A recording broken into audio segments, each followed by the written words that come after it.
Chapter 1. In the Beginning. Introduction.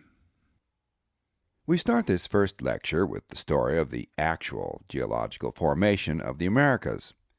Human history has a lot to do with the nature of the physical environment.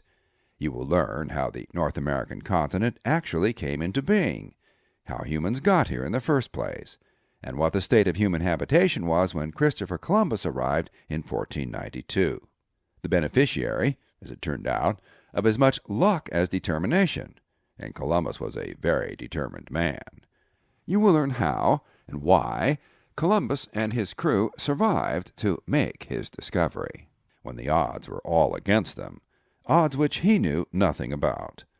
We then examine why the Spaniards, and not the English, the Italians, or the Portuguese — Columbus himself was an Italian — began the arduous, dangerous, and often fatal exploration of this vast and unknown wilderness continent, which had nothing to offer compared to the riches of Asia and India, which the Portuguese were already tapping into before Columbus set sail on his astonishing voyage.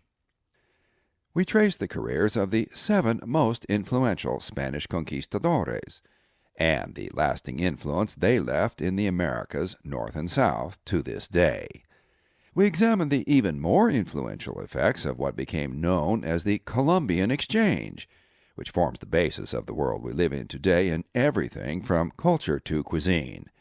We learn how and why the French, and last of all the English, surpassed the Spaniards in the colony-making business, even though the Spaniards had a 50-year head start on the French and an astonishing 100-year head start on the English.